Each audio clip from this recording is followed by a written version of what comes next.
into the details of what biblical integrity is here in a moment. I know right now your wheels are turning and you're thinking about your idea of what integrity is. And again, we're going to get more into the details, but you may not have done so great a job so far in life living with integrity, or you may not know exactly what integrity is yet.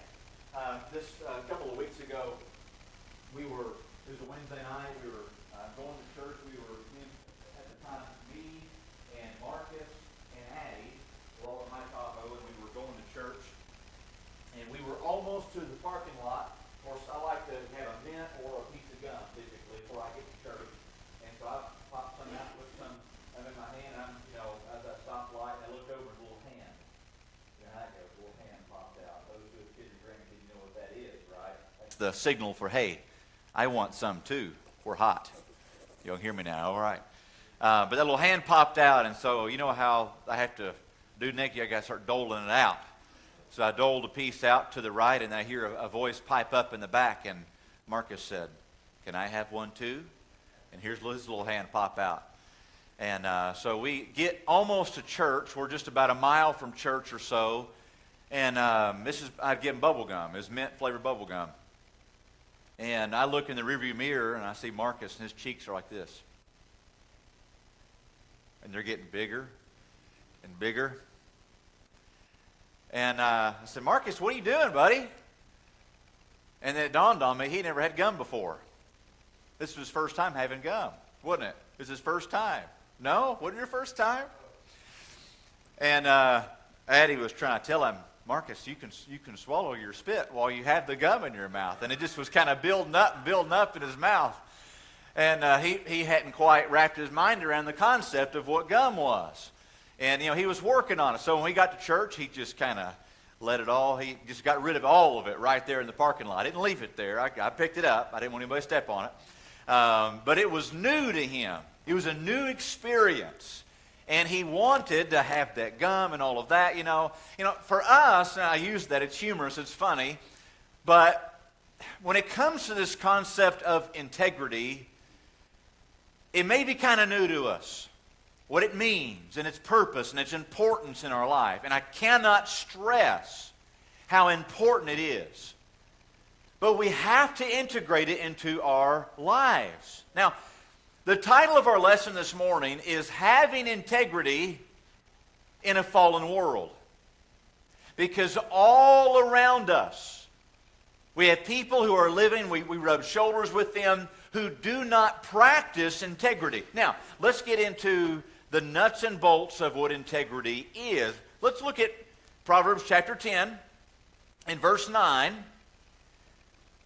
And it says this, Proverbs chapter 10, verse 9, "He that walketh uprightly walketh surely, but he that perverteth his way shall be known." Let me give you a little bit of a kind of a breakdown, reword this just a little bit.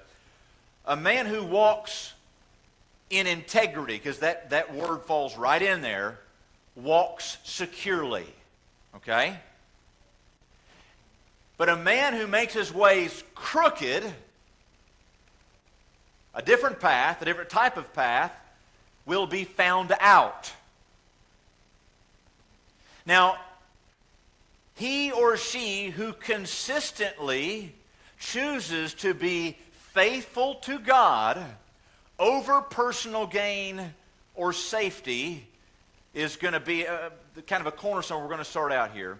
But this is something that is going to be vital for us. Notice here in point number 1, fundamental integrity. Now, this is going to go beyond mere honesty. So, well, I'm an honest person. I'm honest with other people, and I try to be upright and all of that. But this goes beyond that. This is a deeper level of honesty. This is a term, again, we often hear, but it's often misunderstood and it's often misused. And so integrity is going to encompass the person that you are in public. You may be honest with others in public, but also, who are you in private?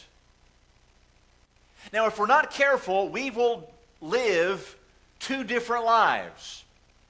We'll have our life in public, we'll live our life in private. And if we're not careful, there'll be a departure. And we have this identity of who we are in front of other people. Especially, we may have an identity maybe at work and who we are, how we portray ourselves. And we have this way of portrayal when we're at church or with our family. And then when we're on our own and there's no one else around, we have our own identity in which we live. And nobody else sees us. We must resist this fragmentation that is caused by sin. Because ultimately that's what it is. Sin in our life causes a fragmentation of our identity as far as being a man or woman of integrity. This is a wonderful quote by Billy Graham. He said this: integrity means that if our private life was just suddenly exposed, we'd have no reason to be ashamed or embarrassed. Integrity means our outward life is consistent with our inner convictions. So, let's say Monday afternoon, unannounced, no one told you, everybody all of a sudden knew everything about your private life. You see, if we live with integrity, it's no problem. There's no issue. Another quote by J.C. Ryle, he said this: people fall in private long before they fall in public. The tree falls with a great crash, but the secret decay which accounts for it is not often discovered until the tree is on the ground. Notice this. Living with integrity, being a godly man or a godly woman, is a non-negotiable. Okay? This is not something we can say, oh, well, that's for the preacher, that's for the teacher, that's for, some person that's in a position of leadership. No. If you are a believer in Jesus, it is a non-negotiable for us to live with integrity. We can't live double lives. And then there's a terrible plague amongst Christians and churchgoers alike. There should be no differentiation. A Christian churchgoer should be the same person, okay? There should not be a double life. We should not be hypocritical when it comes to this. Now, I must say this up front. Integrity doesn't mean we're perfect. We can't live perfect lives. But we strive to live with integrity. Now, for godly men and women, we live in a fallen world where compromise erodes our character and our witness. Constantly, there are things that we butt up against that is trying to erode your character and erode your integrity.